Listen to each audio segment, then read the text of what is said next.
Ang susunod na programa ay rated PG. Patnubay at gabay ng magulang ay kailangan sa mga batang manonood.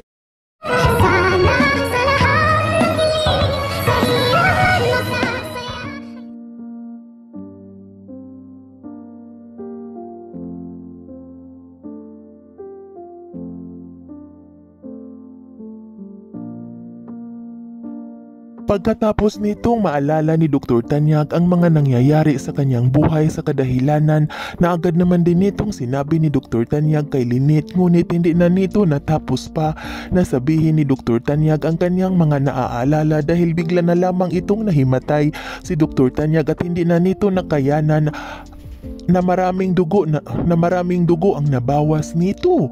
Sa kadahilanan na nataranta naman din itong si Lynette at agad itong nagsisigaw ng saklulo at dito nang matulungan na itong dalawa sa rescuer ay agad naman itong sinugod si Dr. Tanyag sa hospital at dito alalang-alala naman din itong si Lynette at agad nitong sinamahan ni Lynette itong si Dr. Tanyag at nang makarating na ito sa hospital ay labis-labis naman itong nagdadasal itong si Lynette at hiningi nito ni Lynette na bigyan pa ng mahabang buhay ang lalaking kanyang minamahal na itong si Dr. Tanyag, lalo na't bumalik na umano ang alaala nito at dito ikinatuwa naman din nito ni Lynette nang tawagin ito ng mga doktor kung sino umano ang relatives nito at dito agad naman itong nagsalita itong si Lynette na siya umano ang ama ng kanyang anak kung kaya't agad naman itong sinabihan si Lynette na okay na umano ang kanyang pasyente sa kadahilanan na hindi ito nagdadalawang isip itong si Lynette na pumasok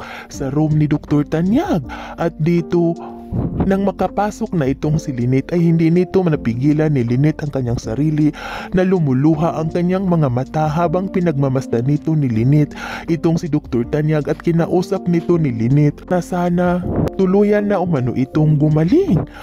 At dito, ikinagulat naman din nito ni Lynette nang bigla na lamang dinilat ni Dr. Tanyag ang kanyang mga mata at agad itong nagsalita itong si Dr. Tanyag at pinasasalamatan nito ni Dr. Tanyag itong si Lynette at sinabihan na marami umanong salamat dahil iniligtas umano nito ni Lynette ang kanyang buhay. At dito agad naman din itong sinabihan ni Lynette itong si Dr. Tanyag na wag umano itong magpapasalamat sa kanya dahil tungkulin umano nito ni Lynette na iligtas ang buhay ni Dr. Tanyag dahil ayaw umano nito ni Lynette na mawala ang lalaking kanyang minamahal. Sa kadahilanan na labis-labis naman din itong natutuwa itong si Dr. Tanyag sa kanyang naririnig galing sa bibig ni Lynette at agad itong nagsalita itong si Dr. Tanyag na sa oras umano na gumaling na ng tuluyan si Dr. Tanyag ay itutuloy umano nito ni Dr. Tanyag ang kanilang annulment ng kanyang asawa upang pakasalan umano nito ni Dr. Tanyag itong si Lynette.